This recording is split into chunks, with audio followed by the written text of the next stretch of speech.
आज वर्ग 12 में हम लोग विद्युत क्षेत्र जो टॉपिक है इसमें हम लोग विद्युत क्षेत्र पढ़ लिए। विद्युत क्षेत्र होता है क्या, तो किसी आवेश का वह क्षेत्र जिसमें कोई दूसरा परीक्षण आवेश रखा जाए तो उसको एक बल की अनुभूति होती है, उसी क्षेत्र को वैद्युत क्षेत्र कहा जाता है। आज हम लोगों का टॉपिक है वर्ग 12 का वैद्युत क्षेत्र रेखाएं किसे। वैद्युत क्षेत्र रेखाओं के बारे में हमें समझना है। वैद्युत क्षेत्र में यदि कोई सूक्ष्म धन आवेश, कोई एक क्षेत्र है, अगर उसमें कोई सूक्ष्म धन आवेश चलने के लिए स्वतंत्र हो तो जिस पथ पर होकर वह चल सकता है उसी पथ को विद्युत क्षेत्र रेखाएं कहते हैं। कह रहा है कि किसी भी वैद्युत क्षेत्र में यदि कोई सूक्ष्म धन आवेश है, चलने के लिए स्वतंत्र है, मुक्त है, फ्री है, तो वह जिस पथ पर चलता है उसी पथ को विद्युत क्षेत्र रेखाएं कहते हैं। करे परिभाषा, यदि किसी विद्युत क्षेत्र में सूक्ष्म धन आवेश चलने के लिए स्वतंत्र हो तो वह धन आवेश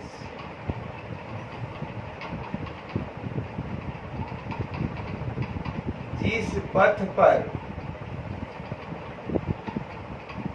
वैद्युत क्षेत्र में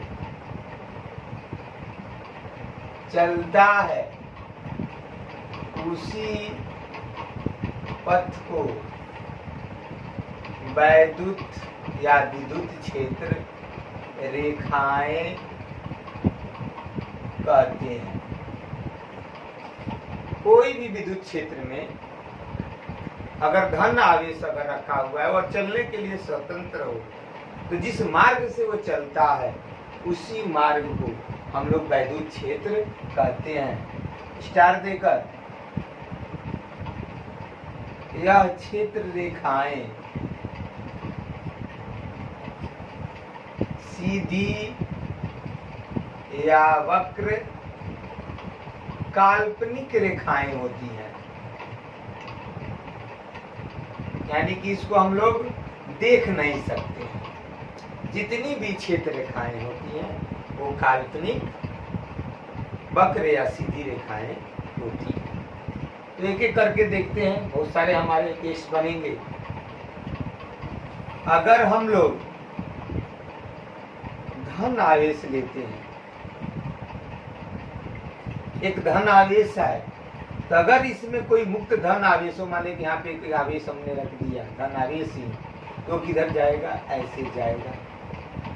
वहीं अकेला आवेश यहाँ पे रख देते हैं तो ये ऐसे जाएगा, यहाँ पे रख दिए तो ये ऐसे जाएगा, यहाँ पे रख दिए तो ये ऐसे जाएगा, यहाँ पे रख दिए तो ये ऐसे जाएगा, यहाँ पे अगर रख देते हैं तो ये ऐसे जाएगा, यहाँ पे रख दिए तो ऐसे जाएगा, यहाँ पे रख दिए तो ऐसे जाएगा, यहाँ पे रख दिए तो ऐसे जाएगा। यानी कि हम क्या देखते हैं कि अगर अकेला कोई धन आवेश रखा जाए तो ये प्रत्येक धन आवेश जो होगा, इसके चारों तरफ जो धन आवेश होंगे वो तिर्यतः बाहर की ओर जाते हैं। अब रही बात, इसको हम लोग अब ऐसे जोड़ के भी दिखा सकते हैं। सीधा, ठीक है। तो तिर्यतः बाहर की ओर जाते हैं, यानी कि इस स्थिति में प्रारंभ आवेश से होता है। क्षेत्र का प्रारंभ, जो क्षेत्र रेखा होती है उसका प्रारंभ कहाँ से होता है, आवेश से होता है, और अंत अनंत पर होता है।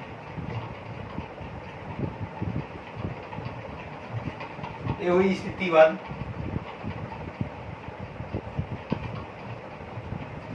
इसी तरह से अगर माइनस आवेश हो, तब अगर कोई धन आवेश यहाँ पे रखेंगे तो ये इधर जाएगा, यहाँ पे रखेंगे तो इधर जाएगा, यहाँ पे रखेंगे तो ये इधर जाएगा, यहाँ पर रखेंगे तो ये इधर जाएगा, यहाँ पर रखेंगे तो ये इधर जाएगा, यहाँ पर रखेंगे तो ये इधर जाएगा, यहाँ पर रखेंगे क्योंकि प्लस है और इधर हमें माइनस की ओर जाएगा, यहाँ पे रखेंगे तो ये इधर जाएगा। इस स्थिति में हम लोग क्या लिखेंगे कि छिद्र रेखाएं तिर्यता अंदर की ओर जाती है और इनका प्रारंभ अनंत से, प्रारंभ कहाँ से होता है? अनंत से, तथा अंत आवेश पर होता है।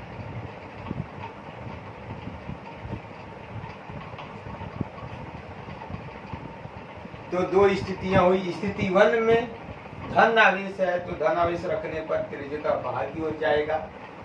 अगर ऋण आवेश है तो प्रत्येक धन आवेश किधर आएंगे? त्रिज्यता अंदर की ओर आएंगे। स्थिति 1, स्थिति 2, स्थिति 3 पे अब आते हैं।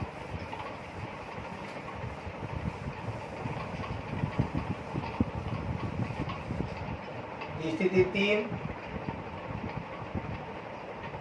ए प्लस और एक तरफ माइनस। तो इस स्थिति में अगर धन आवेश यहाँ पे रखा जाए तो किधर जाएगा? प्लस से माइनस की ओर। अगर इस स्थिति में रखा जाए तो प्लस से माइनस की ओर। यहाँ पर अगर रखते हैं तो प्लस से माइनस की ओर। यहाँ पर रखते हैं प्लस से माइनस की ओर। यहाँ पे अगर बीच में है कहीं तो प्लस से माइनस की ओर, प्लस से माइनस की ओर, प्लस से, और जितना दूर हो जाएंगे तब हम लोग सिर्फ छोर पे दिखाएंगे, प्लस से किधर? माइनस की ओर। लेकिन इतना ही दूर है कि इसको मिलाना नहीं, हम लोग पर मिलाना नहीं चाहते, दूरी के चलते बस बाहर की ओर। और यहाँ पे सब कहाँ से आएंगे? प्लस आएगा अंदर की।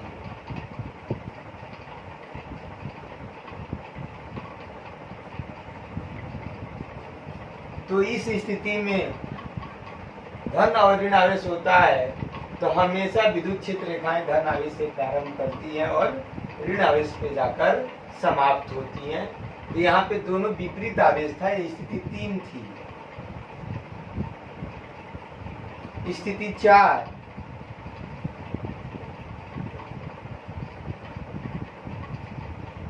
इधर भी प्लस, इधर भी प्लस, और यहाँ का अगर मान लें Q1 और इधर का Q2, दो आवेश है और दोनों का परिमाण बराबर है, Q1 बराबर Q2। ये भी यहाँ से निकलेगा माइनस की खोज में और ये भी यहाँ से निकलेगा, लेकिन दोनों बराबर हैं, अतः बराबर दूरी पर आकर एक दूसरे से प्रतिकर्षित हो जाते हैं। ये इधर निकल जाएगा या इधर निकल जाएगा। इसी तरह से यहाँ से भी कोई निकले तो ये ऐसे चला जाएगा, यहाँ से निकल के ऐसे आएगा, ये यहाँ से आएगा तो ये यहाँ से ऐसे आएगा, यहाँ से ऐसे जाएगा। इस तरह से बहुत सारी रेखाएं हम दिखाएंगे। ये ऐसे चले जाएगा, ये ऐसे आ जाएगा, ये ऐसे आ जाएगा, ये ऐसे चला जाएगा। यानी कि यहाँ पे जो पॉइंट P है, यहाँ पे अगर कोई बीच में पॉइंट P यानी कि दोनों के जो बीच में, क्योंकि दोनों आवेशों का मैग्नीट्यूड बराबर है, तो जब बराबर होंगे तो दोनों बराबर दूरी तक जाएंगे और वापस निकल जाएंगे, क्योंकि प्लस प्लस आपस में प्रतिकर्षण होगा और निकल जाएंगे। इस स्थिति में P को उदासीन बिंदु कहते हैं और इस बिंदु पर विद्युत क्षेत्र की प्रबलता या तीव्रता शून्य होती है।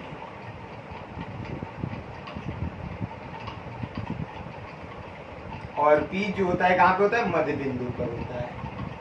P दोनों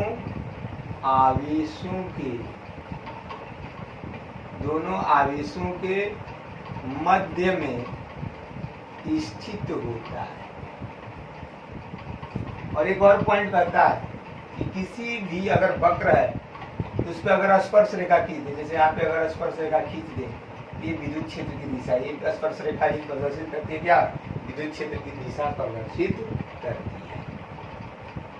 तो ये होगा वक्र, जहां पर खींच देंगे तो वो वक्र क्या करता है? विद्युत क्षेत्र की दिशा प्रदर्शित करता है।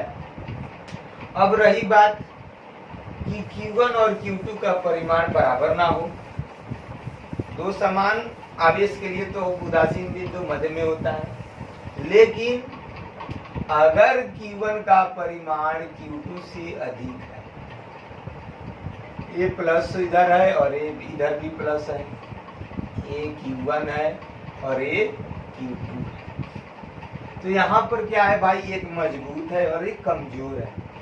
तो मजबूत जाएगा कमजोर की ओर, कमजोर आएगा मजबूत की ओर, तो हमेशा मजबूत कमजोर की ओर ज्यादा जाएगा। यानी कि इस स्थिति में अगर ये चलेगा तो यहाँ तक आके घूमेगा, नजदीक जाकर दुर्बल हो जाएगा।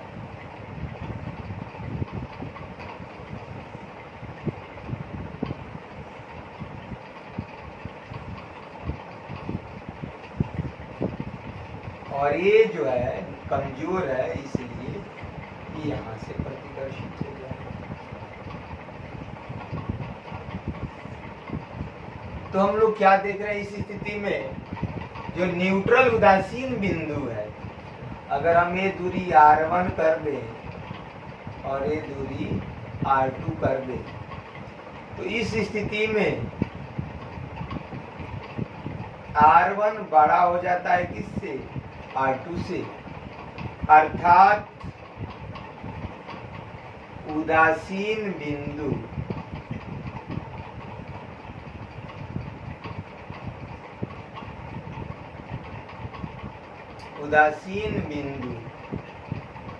छोटे आवेश की ओर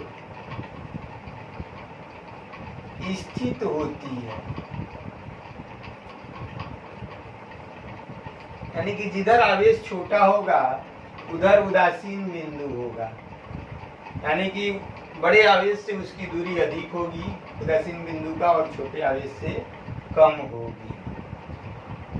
ये स्थिति हमारा 4, 1 2 3 4 1 5 था। अब स्थिति 6, हमारे पास दो प्लेट हो जो आवेशित हो,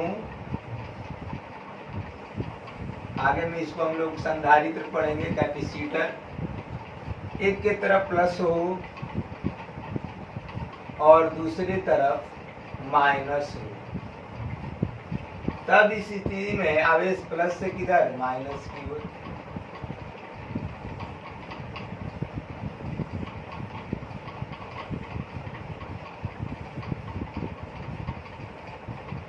यानी कि इस स्थिति में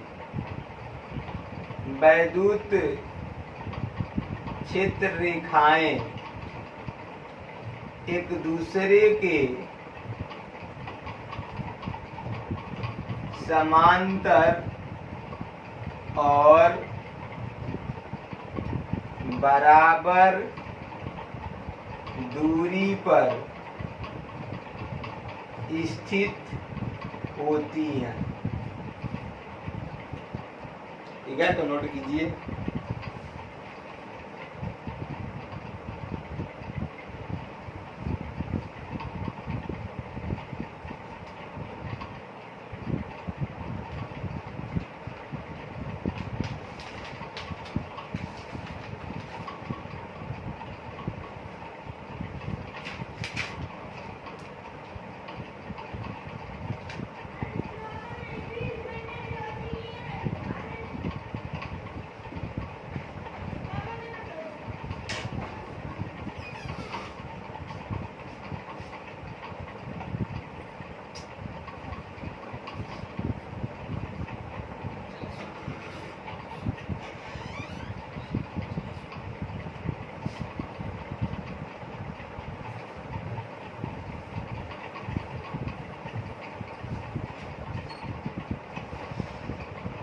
वैद्युत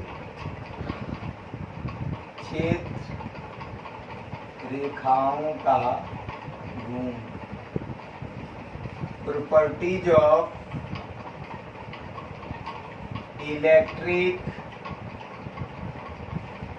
फील्ड लाइन। चित्र रेखाएं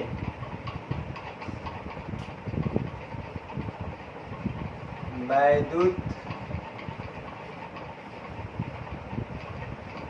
क्षेत्र रेखाएं धन आवेश से निकलकर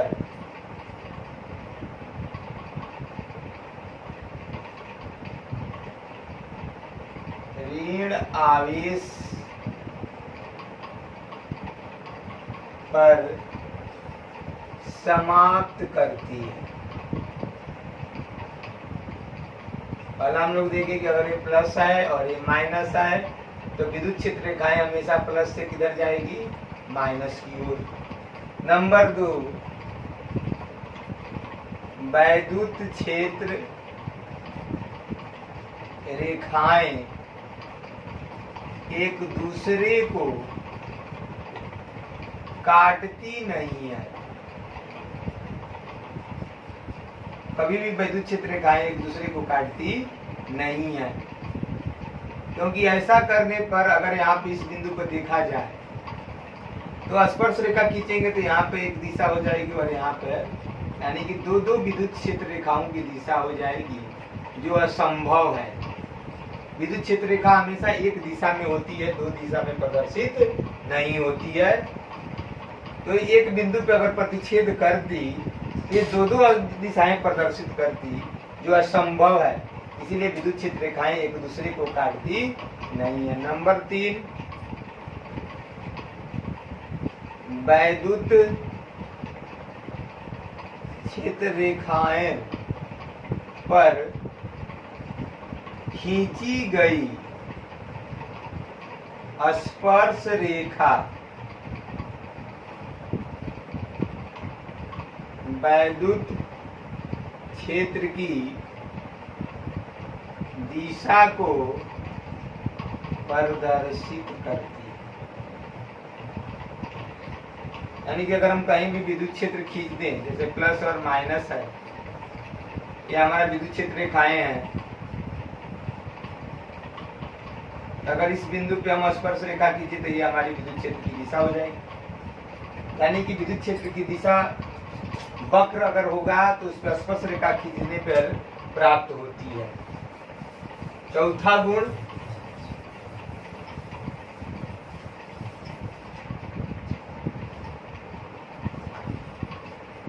वैद्युत क्षेत्र रेखाएं यदि पास पास हो तो वैद्युत क्षेत्र प्रबल होता है तथा दूर दूर हो तो वैद्युत क्षेत्र दुर्बल होता है। यानी कि विद्युत क्षेत्र रेखा अगर ये प्लस है और ये माइनस,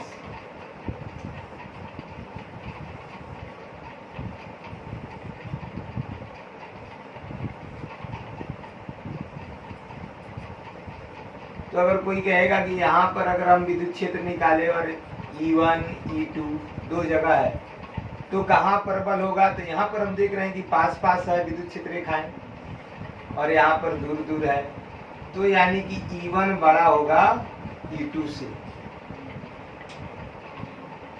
लेकिन जिधर विद्युत क्षेत्र रेखाएं नजदीक होती हैं, एक दूसरे के पास पास होती हैं, वहां पे विद्युत क्षेत्र प्रबल होता है और जहाँ पे दूर दूर होती है वहां पे दुर्बल होता है। तो आवेशों के पास विद्युत क्षेत्र रेखाएं प्रबल होती हैं और आवेशों से दूर विद्युत क्षेत्र रेखाएं प्रबल होती हैं।